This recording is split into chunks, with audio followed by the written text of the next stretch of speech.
I first became aware of the issue of surplus food a couple of years ago, because I'm friends with Rene and some of the people involved in the company. But actually it was last year that it really was brought home to me exactly how bad the problem was. There was a message sent out on my social networks basically saying that there was an incoming shipment of, was it 60 tonnes? Thereabouts, yeah. 60 tonnes of cherry tomatoes. And at the time, I'd recently stopped working and had started a freelance career, and I was kind of looking for things to keep me busy in between jobs. And I volunteered to do a little bit of help with the social media messaging so that we could clear the warehouse of these tomatoes. And it wasn't until I actually went to the warehouse that I actually really started to understand what the problem was. There were pallets and pallets and pallets of food, and I was thinking that this was a problem of bruised or slightly janky fruit. They call it like wonky fruit these days, but actually these were pallets of packaged goods, and as far as I could tell, perfectly usable packaged goods. And I started to understand the problem a lot more. So what I was going to ask you as a first question, so my entry into this world was tomatoes. What first alerted you to the problem of the flow of surplus food in the UK? I think it was a video. So the project was inspired by a similar project in Leeds, and Adam Smith, who used to run that project, did a TEDx talk for Warwick University. So Joe and I saw that video, and it was a time, I think it was just around the time when the elections that led to our coalition government were happening. So we were all really maybe quite despairing about the general state of political discourse and society, sort of thing. Not much has changed there. So it felt like we wanted to do something that was a positive contribution to society. When I say we, that's Joe, myself. So Joe founded a project, always have been big foodies and into environmental issues, and so the video just sparked something. And I don't think we were really aware of sort of the issue of food waste that much, but when we saw Adam's talk, I think that brought it all home. So yeah, it started from there 4.5 years ago. Okay, can you kind of briefly talk through what the problem is? So when we talk about surplus food, that feels like a bit of a euphemism.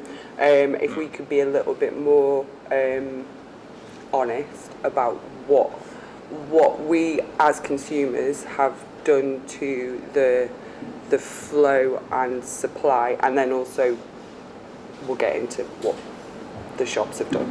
But yeah. Yes. Yeah, so I mean, to give you an illustration of the problem, for those of you who haven't been to our events yet, so roughly around a third of food is wasted. So that's a lot, right? So there is every 10 loaves of bread that are baked, at least 3 are thrown away. Like, expand that to every possible category. Every 3 pigs we slaughter, 1 of them dies for absolutely no reason whatsoever. Most of that food goes directly to landfill, and so there's a lot of problems with that. One of the problems is environmental, because obviously when all that food goes to landfill and it decomposes there under very less than ideal circumstances, it has a major environmental impact. And so the consequences of that really are, if you would get rid of your proportion of waste in the food system, has as much of an environmental impact as if you would never have a car in your entire life. And we don't necessarily maybe always associate food waste with sort of that type of environmental impact, but it does. And if food waste was a country, the carbon footprint of food waste would be the 3rd biggest country in the world. So only the US and China as a country have a bigger impact on the planet. So it's got a major impact sort of environmentally. It has a massive impact socially, because obviously there's people everywhere, right here in Sheffield, that are still going hungry. There were statistics published earlier in the year that 1 in 6 people in the UK don't always have enough to eat on a given day. So they might not be consistently experiencing hunger, but they aren't always secure in their supply of food. So 1 in 6, that's a lot, and we're one of the wealthiest countries. And that's ridiculous. And at the same time, we're throwing all this food away. So the silly thing is, there is enough food today to feed every person on the planet. Right? We can live in a world without hunger today, and we would still have food left over. The food we throw away could feed every hungry person 4 times over. So if we would just reduce food waste by 25%, not a single person would go hungry. So that's a bit more background, I guess, behind the video. That was the sort of thing where we really thought, look, this is such a stupid problem to have, really. Such a simple way to make a difference, to not throw food away and instead make sure it gets eaten. It's so much common sense in that. So I think from a consumer point of view, because I'm completely moving away from your question now. It's all good. I think the thing that really what drove home to me, I think, is, and so this was after about a year that we were already working on sort of setting all this up. And so you might have expected that I was already fully aware of all the sort of problems and taking my responsibility, and it turned out that I really wasn't. And it became apparent to me when we went up to the Lake District, where Joe's parents live, and we used to go up there a lot to sort of get away from stuff. And we had a long weekend doing walks and stuff like that, and it was a Saturday afternoon around sort of 4 o'clock, and we'd not sorted out anything to eat. And we went to this really small village, I don't remember what it's called, and into the local butcher to start to sort our meal out for the evening. And we looked at a display, and there were like 2 sausages and a pork chop. And I got really annoyed, like, this is rubbish, this shitty village, pardon my French, no selection whatsoever, I want something else. And then like 2 minutes in, I realized, no, this is the problem, right? This is my problem. I've chosen to not do my shopping until 4 o'clock on a Saturday. The butcher's doing the right thing here because he knows he's going to be closed tomorrow, so he's running down his stock. And really, if I take my responsibility, I should just accept that this is what's left, and I should make the best of what's there. And then it's made me realize that we're all so programmed in this consumerist sort of always having choice and abundance, and only ever realizing the sort of we evaluate all those actions and choices in terms of the cost of that transaction to us. And I think we very easily forget what the impact of those choices are, and what's the impact of the fact that we have that choice. Choice isn't free. So I think that really drove home for me that this isn't just about evil Tesco or whatever else. Like, we have a really big role to play in that. It's definitely also evil Tesco. Well, yeah. Other supermarkets are also evil. Also available, yes. Yes. I think that having worked in software and interactive technology for so long, I've spent a lot of my career making things easy for people, and that we've got into a place in society where we take a lot of things for granted. So things like, I know that because I live in a city centre where shops are open till quite late, I can take those risks. I can go, do you know what? I don't know what we're going to have for dinner. Let's just walk into a shop and see what we can get, and actually have a big Mardi fit when there isn't quinoa. It's a very miserable problem. What are the challenges that you've discovered along your journey with FoodWorks? What are kind of the core challenges that you're trying to overcome? Well, there's a lot of components there, I guess. I mean, there's challenges that every small business has, and when you're trying to make an impact rather than a profit, all those problems are worse because you get to be less selfish about your choices. But in terms of the problem we're trying to solve, so the issue of food waste, there's a lot of problems around sort of how the issue's framed, I guess. And that's something that we've really struggled to fight against. So, for instance, there's very silly things like how certain words trigger behaviors in people. So food waste, for instance. So we've actually stopped talking about food waste quite so much because we discovered that people all of a sudden would struggle to engage with the food we would provide if we would call it waste, rather than say surplus. So it's a bit of an artificial thing, but it makes a difference. Marketing is everything. Well, yes, I do. I'm a big Bill Hicks fan, so Yes. we might disagree on that. So there's silly things like that, and there's this whole. So how do you connect people? How do you connect people to your problem? And well, then that is obviously, well, you can call it marketing, but that is a communications problem. Mm-hmm. And so we spent a lot of time tweaking the language that we use, but also things like. Well, if you want to use the marketing language, like what's our customer journey? How do we create spaces and services that create the sort of relationship with the people that we work with that we want? So we want to create an inclusive offer of food where everyone, regardless of their circumstances, can engage with our food offer in a respectful way, where the food that we offer is valued, because there's a million reasons why food would go to waste, but underneath that there's always the failure to value it enough not to throw it away, right? That's ultimately always the reason. And so that's presented a couple of challenges. For instance, there's been a very popular sort of the popular way to deal with food waste is to set up a charity that feeds poor people. And on the surface that sounds wonderful, right? Because we have leftover food and we have people going hungry, and so that seems like a very straightforward solution. But we've always felt that was a very short-termist sort of way to deal with things, and also really quite a disrespectful way to look at things. You know, if we want to value food, then giving it away for free is not making the point you want to make. But also, if we want to value people, you know, we can't pawn off our problems on poor people and say, look, we're going to have this lifestyle and be these consumerist people that have all this choice and do all these things and not worry about the consequences, because we can just ask poor people to eat the leftovers. But because on the surface this is such an easy and palatable solution, it's been really hard for us to say, look, we're not a poverty organisation. You know, because we've always had to justify why not. Yeah. And so you have to find these sort of constructs of, you know, what is poverty, how should you solve poverty? You know, there's a whole other dimension to this as well about, well, if you want to help someone who's struggling right now for whatever reason, is the best way to do that really to create a separate space where they can go with all the people that have a problem right now and get done charity too?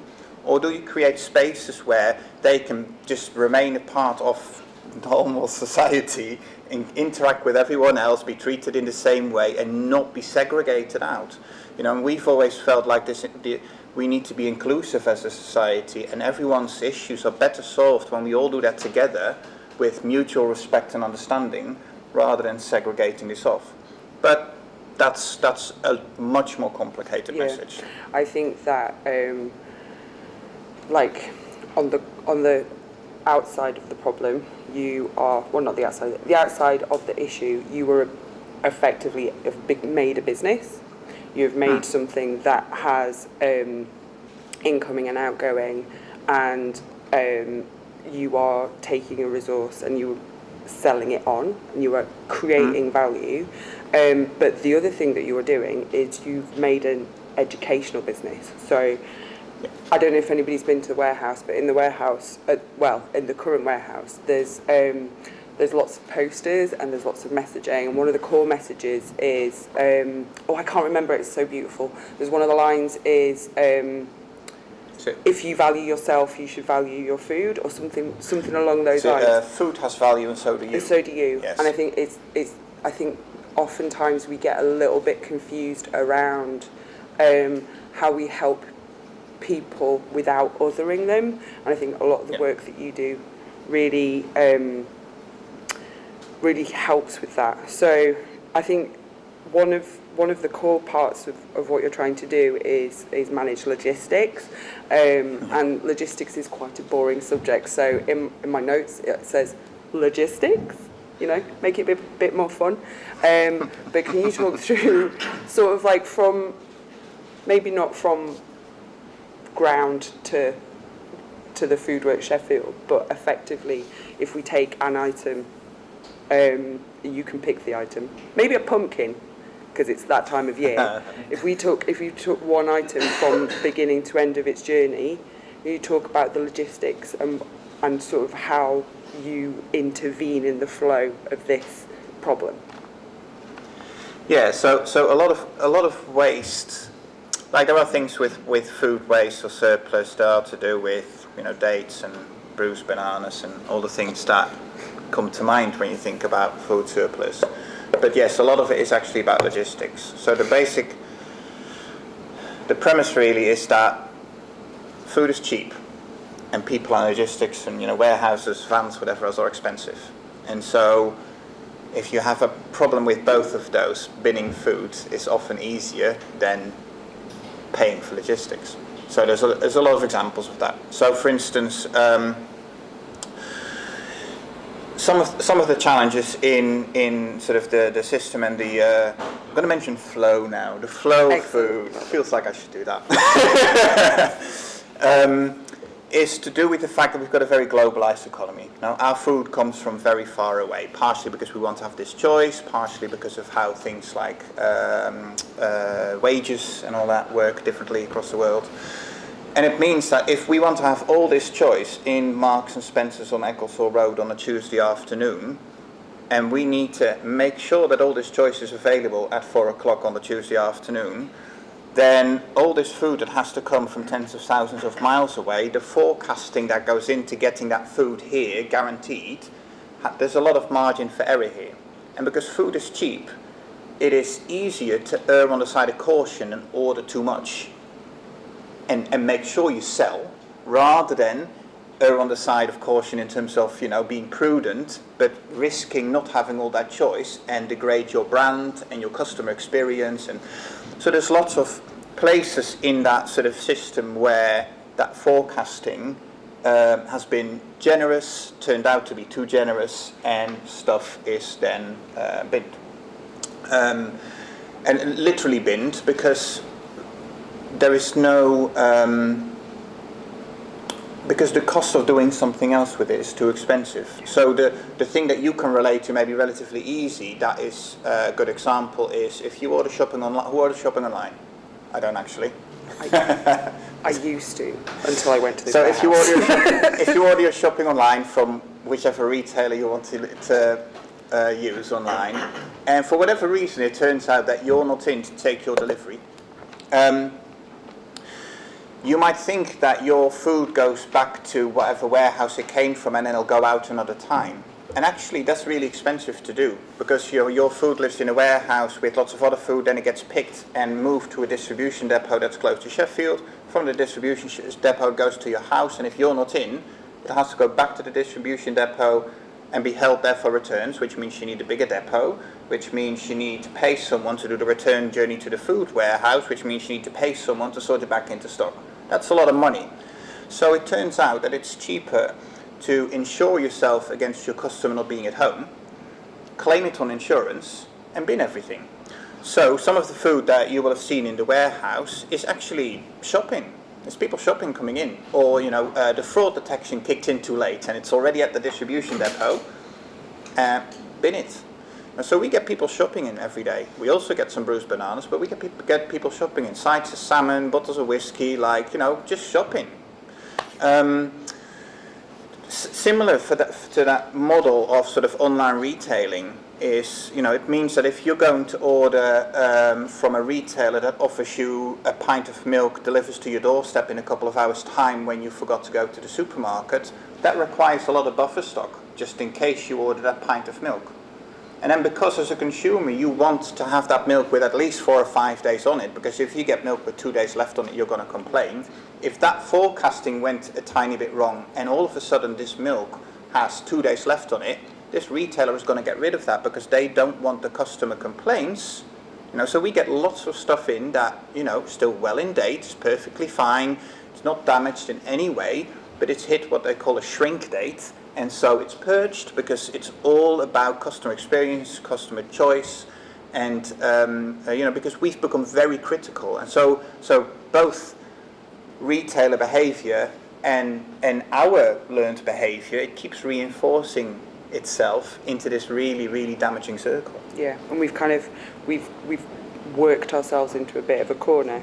A result of that is you benefit a little bit from some of the evil supermarkets who out of a required thing. So does everybody know what I mean when I say CSR?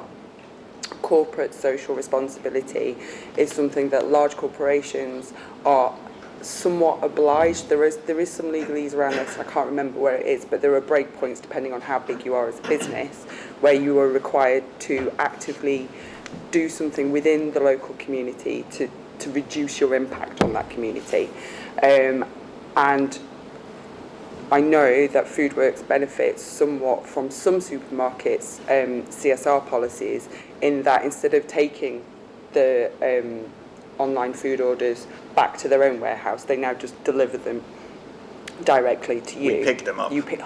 They make them pick them up. That's even worse.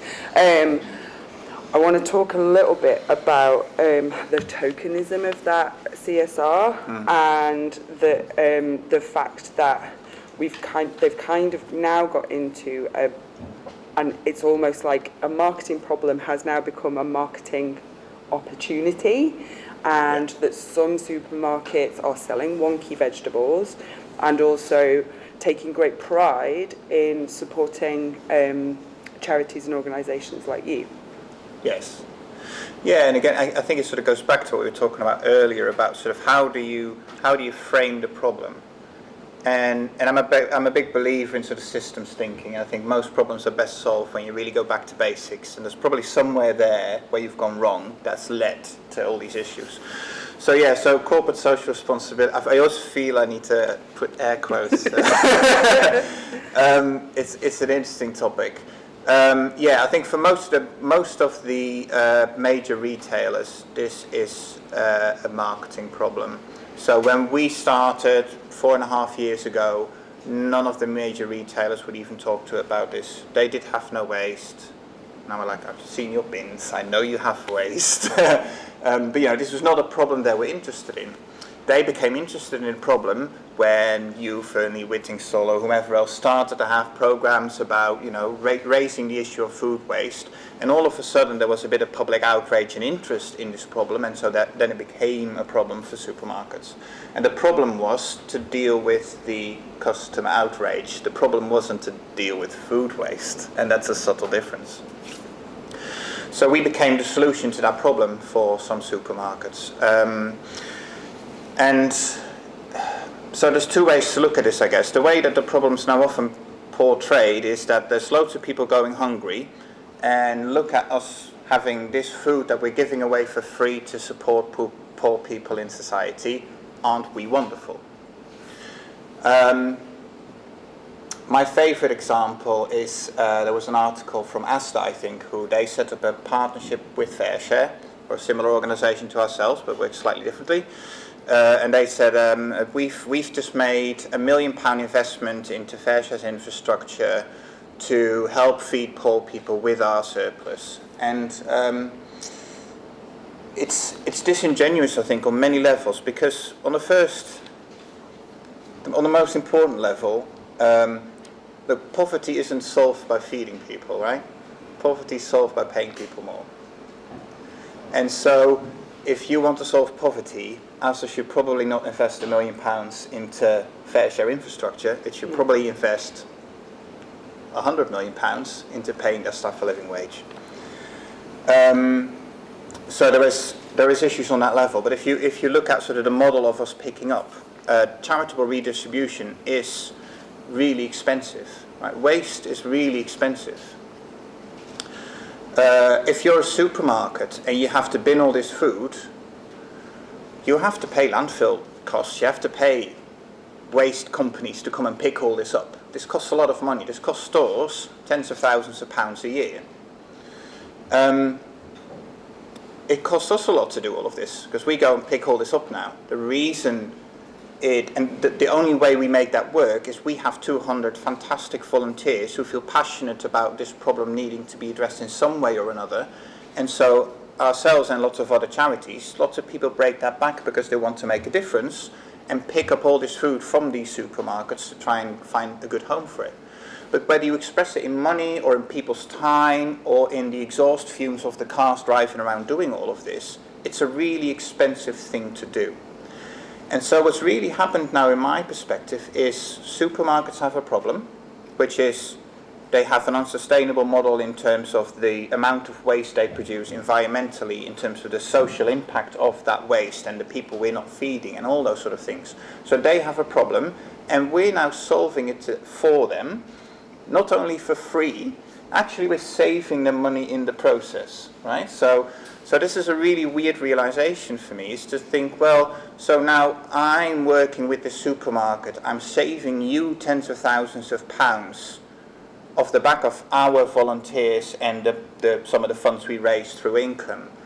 So we're saving you money, we're making you look good, and when you ask me for a quote for your corporate social responsibility report, you want me to sound grovelling and grateful for it.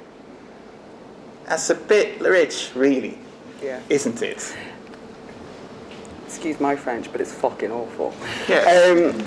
I think just to wrap up, this is a really tough question, but on the basis of all of this overwhelming terribleness, is what do you want people to take away from this morning? What is it that we as individuals can do? And also, what are the next steps for you? So, 2 things I want you to do. Eat all your croissants. That's the easy one. Easy. Okay, so I've thought about how do we frame the problem. And maybe there's something to take away there that I've started to find a useful way to rethink about, what's our position about our responsibility. And so I would like everyone to maybe start to rethink who they are in Sheffield, from being a consumer, making choices about where you can get the cheapest stuff in the easiest way, to being a citizen. You're a citizen of a community, and all the actions that you take here have an impact on the community around you, and if you care about that community, you should consider that in how you take your actions. So that would be the one thing to maybe take away if I had a choice.